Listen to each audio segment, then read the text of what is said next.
decades, the Nigerian economy has been turbulent owing to non-diversification of the economy, inflation, corruption, and the COVID-19 pandemic, which greatly affected many economies across the globe. In recent times, the cost of goods and services have skyrocketed, making them beyond the reach of the average Nigerian. Consequently, families are struggling so hard to make ends meet with the harsh economic realities, and it has become even more difficult with the removal of fuel subsidy owing to the deregulation of the sector. With these unpleasant developments, President Bola Ahmed Tinubu addressed the nation on the current economic challenges, buttressing the fact that after the darkness comes the glorious dawn. On Frontiers today, we will be taking a close look at the contents of the presidential address and what it portends to the nation's economy and the well-being of Nigerians. My name is Sobiageli Ugoke, and our guest is an economic analyst, Senator Yusuf Abubakar Yusuf. Glad to have you on the program. Thank you very much. It's nice to be here again. The program continues shortly. Do stay with us.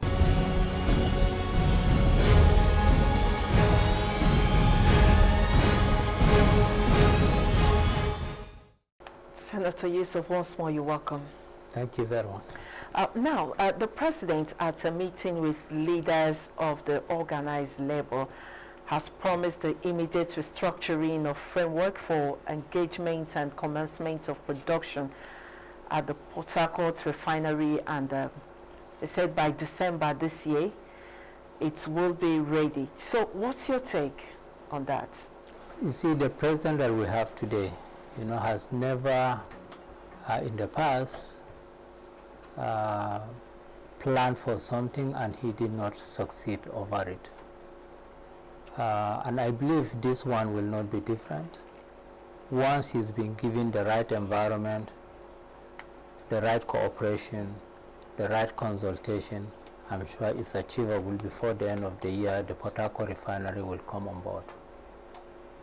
So my take on this is it's achievable, and we believe once the Port Harcourt refinery is producing again, we will have a less emphasis on upward review of prices of product of petroleum.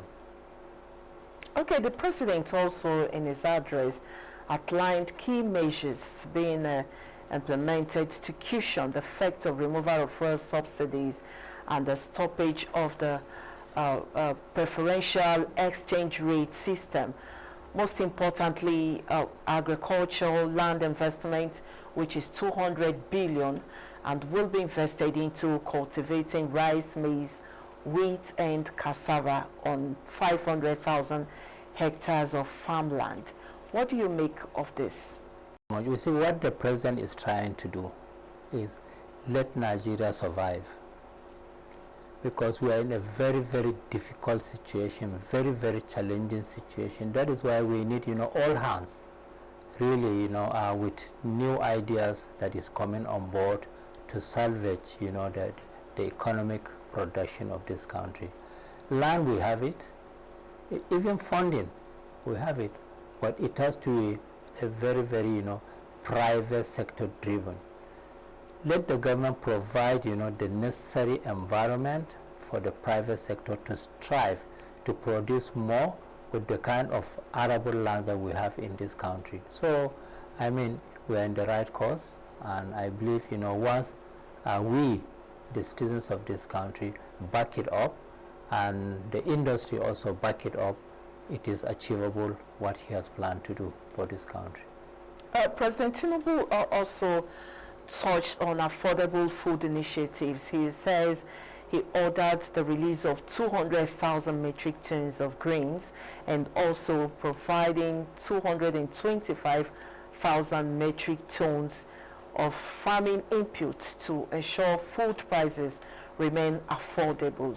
What do you think of that? Well, again, you know, in this country, first of all, you know, we have the short term, or what we call the low-hanging fruits, and then we have, you know, the medium term and the long term, you know, ways of tackling, you know, the situation that we are in.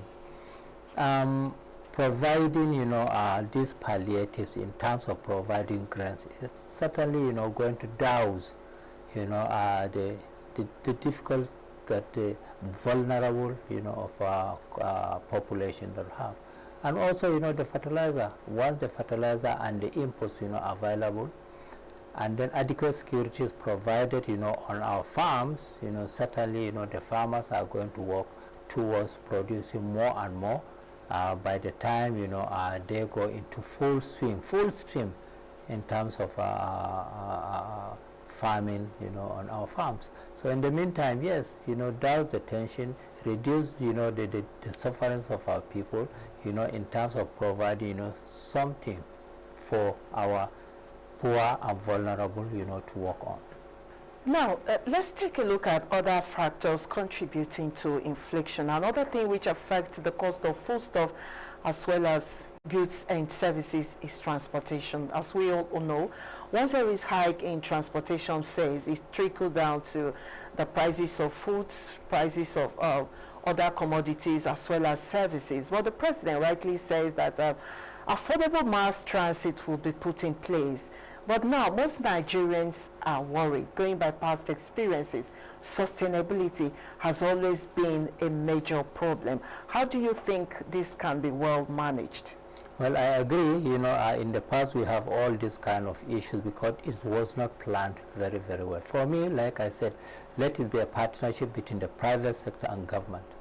Then it will work well. It is not going to be, you know, government to carry everything on its own head because it is government. And even because it is federal government. We have federal government, we have state government, we have local government. So, and then we have the private sector in terms of transportation. Where is the private sector? Even where is the banking sector, you know, to fund the logistics of transportation in this country? If you want to import vehicles today, how long will it take? So, government should provide the enabling environment for the private sector to come and participate. Maybe we can go into areas of, you know, private-public partnerships, and therefore, you know, in that area, the private sector will handle the aspect, you know, of bringing in the vehicles, and then the government will bring in some concessions in such a way that, you know, it will now reduce the cost of transportation. So I think, you know, all hands must be on deck. And then to assist the government in achieving, you know, the objectives in which it wants to achieve. But what the president is saying, look, everybody must partake.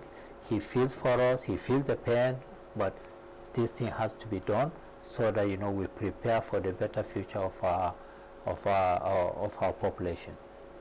If partnership could as well handle this problem, what exactly are the role you're expecting the private sectors or the states to play? Because the federal government is seen, quote unquote, as the powerhouse to these partnering agencies. So what exactly is expected from them to bring these plans to bear? I give you an example. I think it's either 2006 or 2007, you know, during, you know, the administration of President Obasanjo.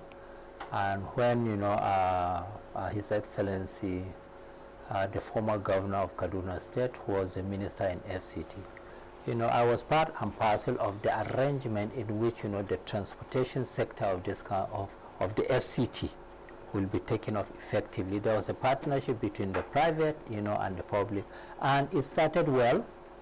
But you see, as we go along, you know, it has to be carried along.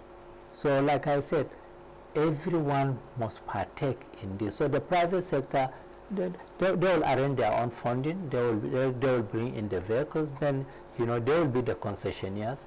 You know, the government will provide, you know, the concession in terms of probably, you know, duty, reducing the duty on these vehicles, or, you know, providing, you know, avenue for effective provision of gas, since they are likely going to be the CNG vehicles.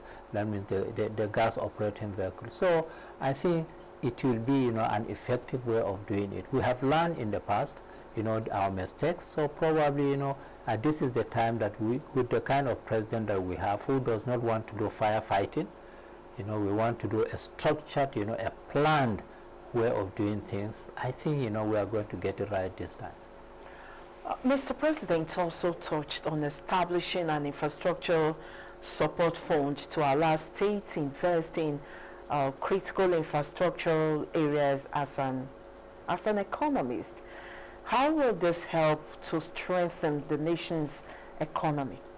Well, subject to knowing the modalities of application of the funds, or one can only say that the kind of state governments that we have at this point in time, we must have an effective modality of providing this funding. The funding should not go as a loan. The funding should not go as a grant. The funding should probably go in terms of partnership with the private sector, with the state governments, and then, with the fund. I don't know, the modalities are not yet out, but I think, left to me, the modality should not be in such a way as providing funds to the state governments to go and do, how they feel. It has to be managed, it has to be monitored, it has to be effectively, established, so that, the fund can assist the state government in providing this necessary, infrastructure for the running of the states. And I think, it is a novel idea. I think we are looking forward to what kind of modalities can be used in managing, those funds. It's now time for our break. I'll get back to you. Thank you very much. We are taking a look at the President's address on measures to cushion the effects of fuel subsidy removal. The conversation continues shortly. Stay with us.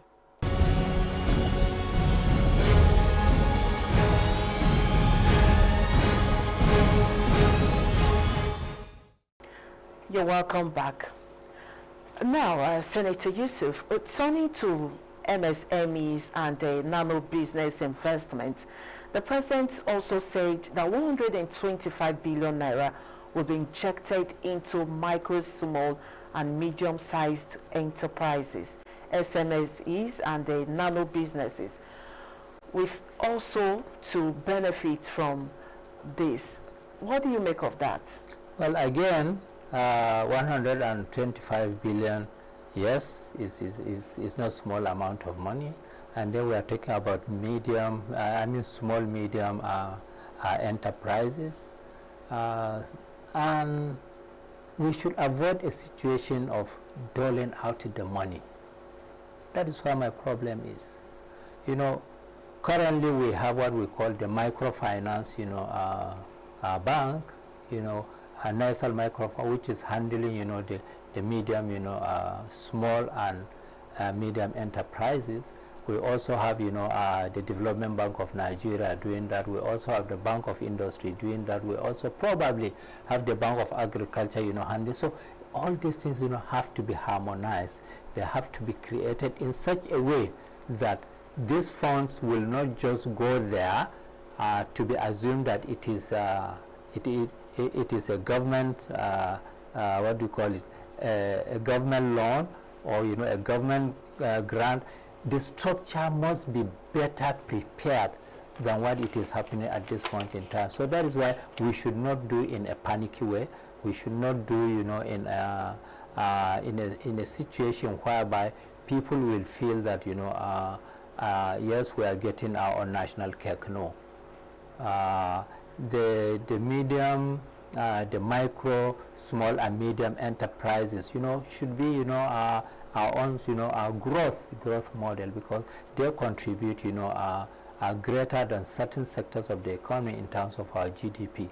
So we need proper data, we need proper evaluation, we need the KYC of this, micro, small, medium enterprises. We need to know more about them, and then, to find out how best they can be able to provide and manage whether, the funding.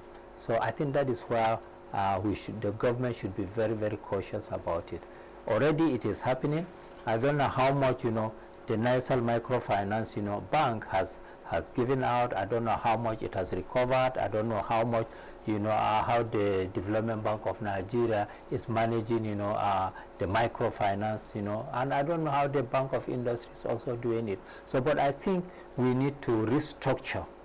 We need to revamp, the way it will help, the small, the micro, small, and medium enterprises within the planning structure of the new government. So I think that is where the issue should be.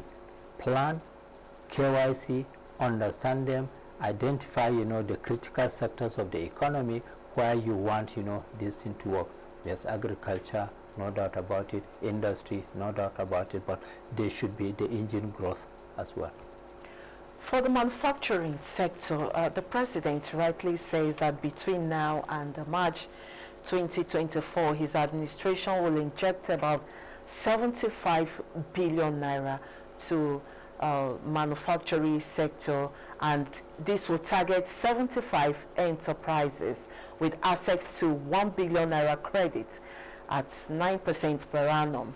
Now, repayable over a maximum of is it 60 months? Yeah. What do you think about that? Well, again, the issue is not just providing the money. The issue is knowing who you are providing the money to, whether they have the capacity to do what is to be done with this money. Giving somebody 1 billion naira today is not small amount of money, especially I don't think there will be the big industries that we are talking about. We are talking about the medium scale industries where, probably funding is an issue. But not just that, the one digit interest is also good.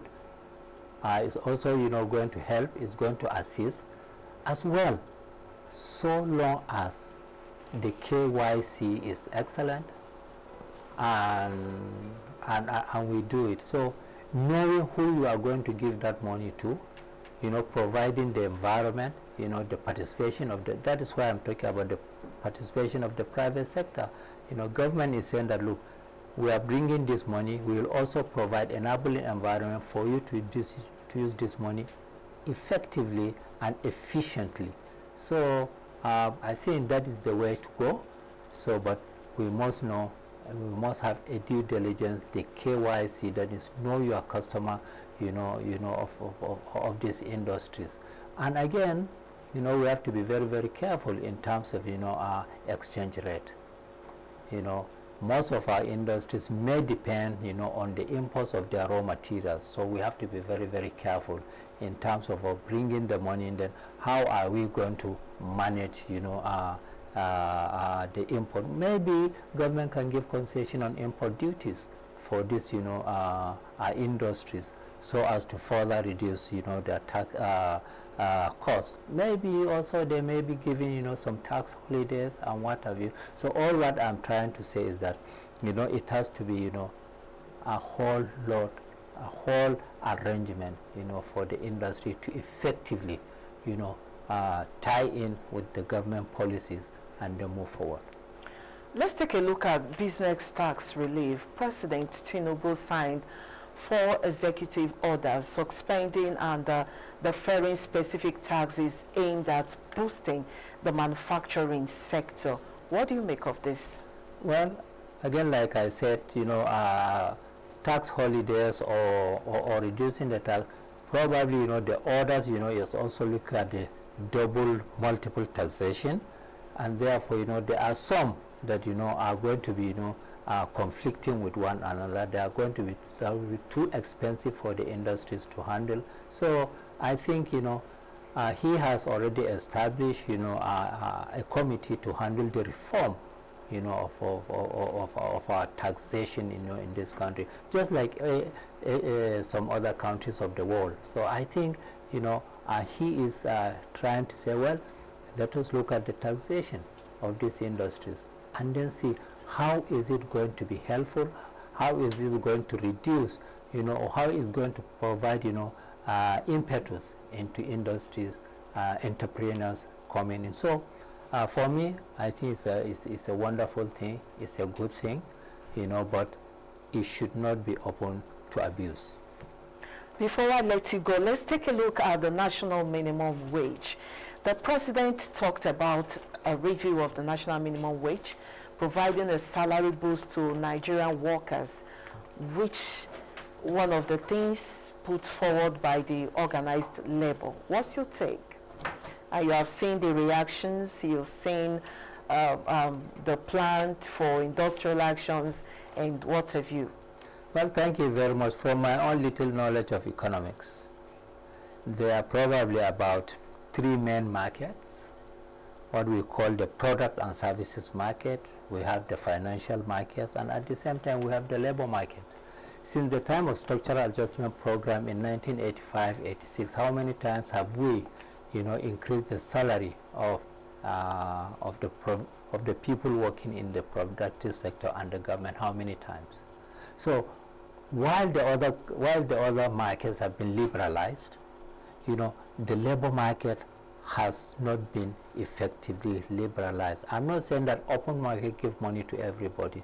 Make it a structure in such a way that once in a while, on a planned arrangement, improve the minimum wage of the workers. However, you have to do it in such a way that it should not be inflationary. Maybe you tie it to pension increase in pension rates and what have you. So there are always, a way of doing it in such a way that it will not be inflationary. But like I have said, for me, the labor should go for their own welfare. Don't begin to dictate to government that don't do this, do this. This is our welfare. Our welfare is that we want 500,000 naira minimum wage a month. They have a right to do that. They have the right to ask that. But when they begin to dictate or want to dictate that the government must do this, must do that, must not do this, I think they are going outside the realm of our labor requirements. So for me, he said he is looking into the possibility of increasing or adjusting, as he put it, the minimum wage. I so much support that, very much, but it is the application of the increment that is important, and it should be looked at from the point of view of benefit cost analysis. If we increase by this much, what will be the benefit? How will it improve on the productivity of the labor of this country? Is it going to do that? Is it not going to do that? How are we going to apply the increment? I think that is what is fundamental and important. All right, thank you very much, Senator Abubakar Yusuf. I must confess that's a very insightful discussion. Thank you for your response. Thank you for coming to Frontiers once more. Thank you very much. It's nice to be here, and I really appreciate it.